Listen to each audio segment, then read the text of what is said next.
With Ancil Constantine here. Ancil, basically, we want to go back to the 100 days. Maybe you need to give me a little bit of your football background. Well, played a lot of football in Northern League.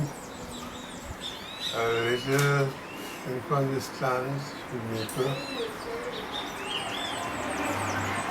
And Malvern, also.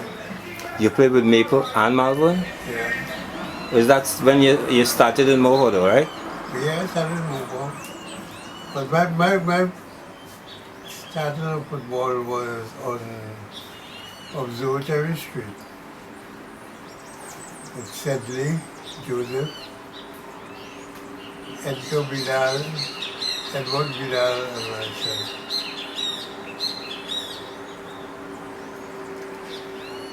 Vidals, they were from San Juan, that's all?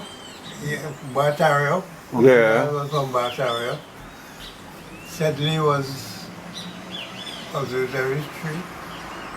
I too was on Observatory Street near the beginning of my football. So how long you played in Morvant before you were picked up? So as you were living Observatory Street, Right. that was your link? Yeah. But I really saw you in Morvant, so you actually lived. You're So what year did you come to Morvant? Well, even the four of us, two of the four was Sedley, who kept in Trinidad side for a period of years, and Edgar. He also played for Trinidad. But for Trinidad coach for a number of years. We lost Edward through some illness. And then the team smashed up. So when you were playing in Morvant, actually, you had already gone through that. No.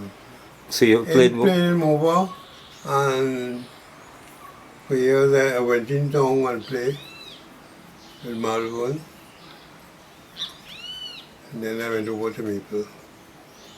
Okay, so anytime, because I had 100 as a sort of imported team, and I had you as the person running the team.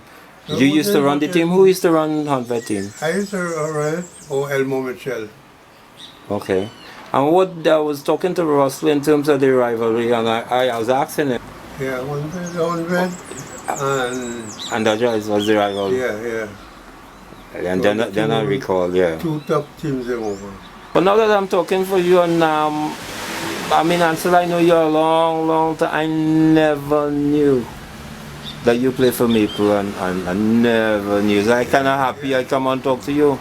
You remember the years you played for Maple and the year you played? You was in your 20s then? They still had Tim Joseph in goal, and Hugh Silly.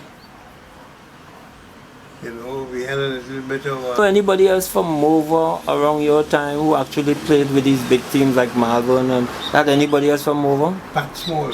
Right, I know about Pat. I knew about Pat. Playing for Police. Yeah. Right? Who else? This the big McIntyre. Adrian? Play for who? With Dino Woods. Oh, okay. With Dino Woods. And anybody else you could remember, you could recall? Elmo was looking. Elmo played with Maple and Sporting Club. Okay. At the time that the Labastide and them was there, or before that? Before that. Okay. So anybody else from over, because I want people from over who represent, in the football. It was so scarce in between people who play for football. They were more football itself was unique, It was a good league. Yes. A lot of people from all over, showing all about it to come up, move up and play. We really had a very, very good league. Yep. whether how your age or anything, so everybody used to pull the weight. Had good players. Clive Bernard. Good footballer. Yeah. He went and played for Coles. Yeah. Well, I kind of, one of the younger guys, well, ex-pupils now. I was talking to Raggy and Raggy was saying, but I play for Limers, City Limers, Well, yeah, and then he City moved with, Limers, he deal with all ex-pupils. of us among you, Russell said City Limers was before 100, right? Yeah. So you Yeah. play for City Limers too? Yeah, all of us. So Raggy was just a goalkeeper? Yeah. Because that's what he was telling me. Now, what made City Limers change into 100? Did it stop operating and then you bring out 100, or No, you changed the name we from just City changed Limers? the name just like that. We saw the name 100 from English, you told me on the phone. You told me. a club that used to play in Northern League. This was with a lot of people, Malvern and Sporting Club players, get themselves together, and they used to play in Northern League. They used to beat everybody in Northern League, you know. This is how the name 100 came about. Okay. Hold on. I wanna branch off. I have Dodgers for that era as the team to beat. Yeah, Dodgers was a really team too. All right. I'm glad to, because Leroy said that too. So I like to hear it from you. You know. Dodgers was really the team. That's the team with Russell, Latter Page, Vincent Smith, Long John. Butcher. Yeah. Yeah. They So how you guys felt preparing for a game like that? What was, you guys had anything in mind? Like Russell was telling me, well, you guys used to come hard. Yeah, well,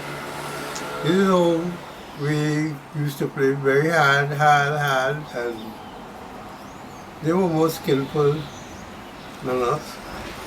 Yeah. They were more skillful than us. But you were skillful though. Huh? You were skillful. You were, yeah. A little skill. Yeah, you had a little skill. Most of the players had a little skill, but the team to beat was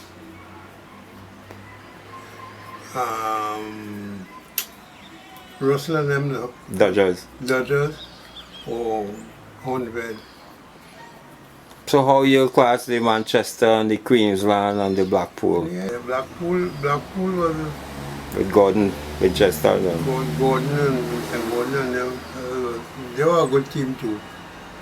Very, very good team. You know. So since you went out to move for a while, right? No, yeah, we came to the States and lived. Okay. Yes. Yeah, I So, left and went to the States and lived. how long you were away? Huh? How long were you away in the States? About 6 to 8 years. I played football there too, but just beat by Sunjets.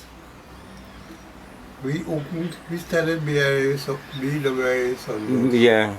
Well, they actually started the big tournament in Boyside, up in the States too. Yeah. From Canada, we started going to that tournament. We had George Griffith.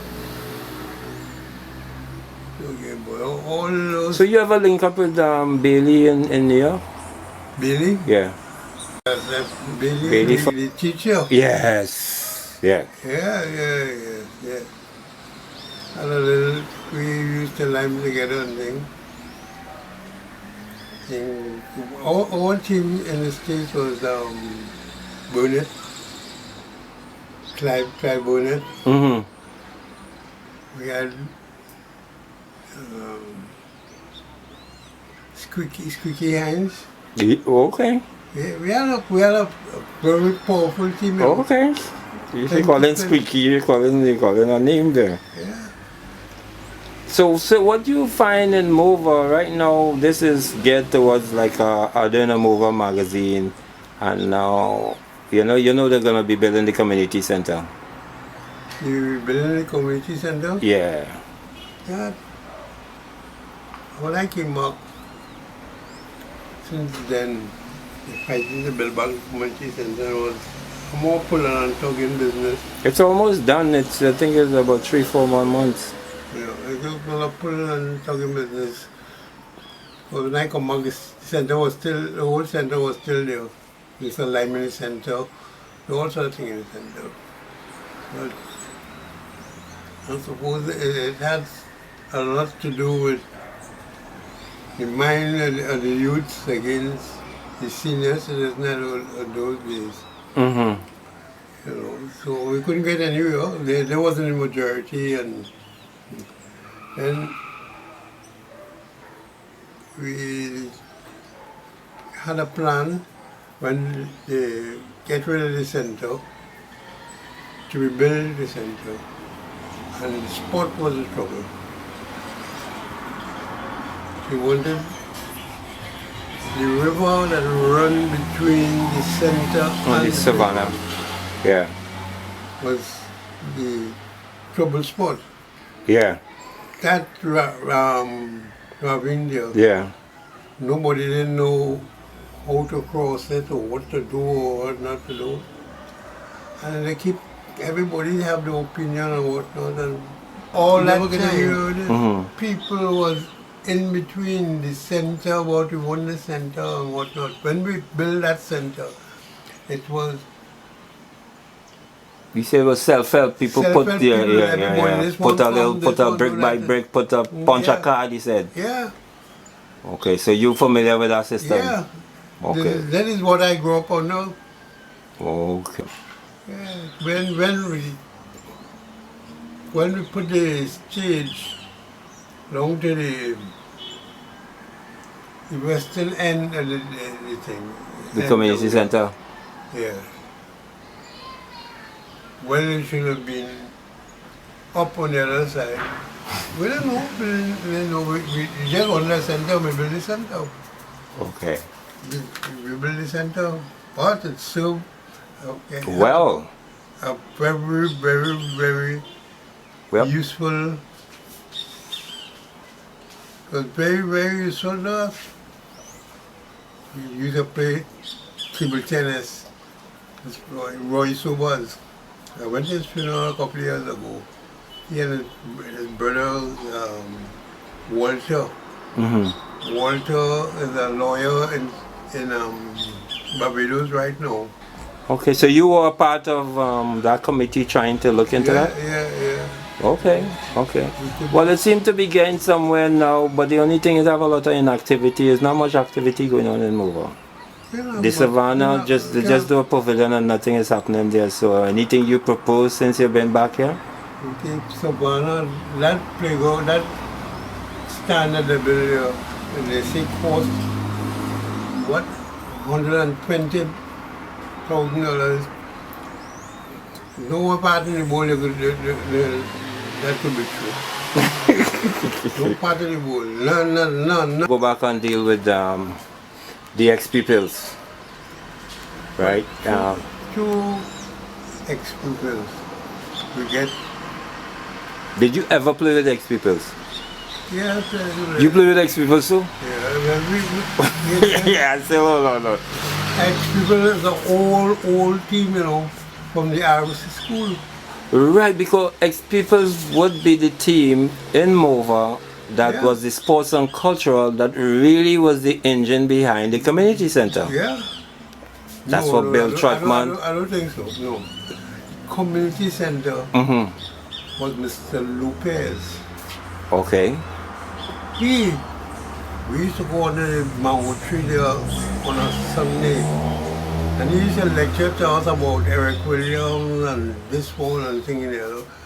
And we got everything from him. Okay. Then they decided to build the community center. That is after we get the school was built. Then we decided. That's the according to Bill Trotman, seeing that you're the same era now. Let me ask you, Ancil, how old, what year were you born? Bill told me he was in 1934. What year? Yeah? Are you older than Bill? I think so. Well, Bill is 82. He was 82 in January. Yeah. I was elder than Bill. Bill and I was in a scout troop, the post mover scout troop together. We went to Tobago when the Japanese surrendered. That evening, we were climbing the ramp. When the siren and everything blowing, we cried. We hold on to one another and cry. We don't know what it was. Okay. We didn't know what all this thing about. Then somebody can say, all right, no, it's better for us to know. I think Mr. Sebro. It's better for all of us now. The war is over. Then it bring a little calm. Okay. The thing, but we had because you're talking. So what was the housing like? What was the housing like? Was there a bus stop? You remember the bus used to come up the big hill? Yeah. Right? Was there a bus stop by Matapao? We think there was a bus stop by the Lochins or by the Hislops. One by Dookie. That was the last stop? Yeah. That was the one by last Dookie? stop. Huh? The one by Dookie? No. Or the one by the church? No. The one by Hislop. That was the last stop.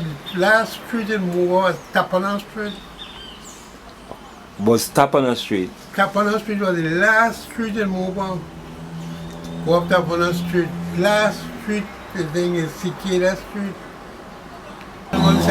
So Tapana was the last? Tapana was the last. Come up to meet Cicada, come across. And going down to the avenue? Which avenue? There are no avenue in them days.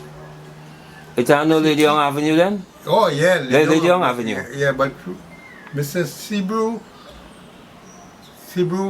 then Bill. So Sebro used to live this house, Bill, the other one, and I think some nurse or somebody, I can't remember her name. Was the last house. You reinforcing again what Bill said, boy. Huh? You strengthening what Bill said. Yeah. Bill was the second to last house. So this house was here then? Yeah. It wasn't like this. Yeah, I know, but I mean, yeah. Yes. So when you come up the big hill, you could have still come in. Lespinet was there, right? Yeah. And you come in here and you could go Cicada, and that's it. Yeah. We had Oliver. This was the last street. There was no Pelican. Yeah, that Pelican. When you swing leave Cicada, Pelican only had 3 houses. Right, it didn't go deep in. No. Right. I remember that much. Yeah. You had the Morgans. Yeah. George Morgan and the. So you didn't really have plover. You didn't have plover. No plover. Nothing. Okay. All right. We didn't have a playground. Because I know the Lady Young wasn't coming that high. So everything stopped. Okay. We didn't have a proper playground. We used to, when the cricket started with Mano Wilson and Perry and all these fellas. Is that the Ebony? Huh? Is that what you call Ebony now? Yeah. Okay, that Mikey Ram and them. Mikey Ram and them Come late. Okay. 20 years after. Okay. 20 years after. So who were the original guys? Mano Wilson. And Mano Wilson was still known to be the first man to ever beat a pan in Trinidad and Tobago. Mano Wilson. From over? Yeah, not from over. He used to live Woodbrook. Okay. But was he ever living in Mover? Yeah. Okay. He used to live Tapper Street. Okay. So that's the man where Ebonites was from, because here Ebonites was formed from Tapper Street? Well, it's formed from Tapper Street. Ebonites was a band. The first band, sailor band, the biggest sailor band ever parade for the spring. I bought it for City Syncopators. Right, I know what the Cinco was the same I band. was the man. But you were the band? Yeah, with Boots Davidson, with his brother living up here now. Okay. When I All tell right. about Louis Abbott from Ulster, I say, coming out with you. I even play a little sports with them the Monday. And the Tuesday, we're playing USS Detroit. 3 years running up. 3 years. Hold on to them and beat them up. Then Boots said, You give a good news there. If you reach Cinco, that is a landmark. Yeah. That's a landmark. Let me tell you something. When Boots tell me he want to go away, I say, want to go? I help us. The $3 and $5 we used to pick up for person to play in the band. I take all the money and I give And it get to passage to them. them. Yeah, I give it to them. They will argue who they want to be captain. I wanted a fella, I wanted Sammy, Kenny Hart. Mm-hmm. And he and Boots and Newsapol and he take this forget the boy name thing. I give him the captaincy. And that crashed the band. So how you lived through did you live through the solo coming out from the Ebonite? Were you living here at the time? When we opened Ebonite, there's 2 Boots leaving and whatnot. Mm-hmm. I was in charge of the pan and everything. I gave Victor, his brother, them living right facing Tapperich Street. I forget his name yet. But he's a touchstone and water. The first job Ebonites get in Mova is in the school. St. Bozan Dominic's? School. St. Dominic's? Huh? St. Dominic? Yeah, okay. First thing is in St. Dominic's. I asked Mr. Richard, I said, go get the band a break now. We had a band.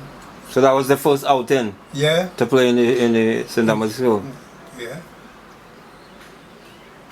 We used to practice in the corner of Mull and Tapperich Street. It's there Ebonite start from. Somebody tell you right there with about 15 players.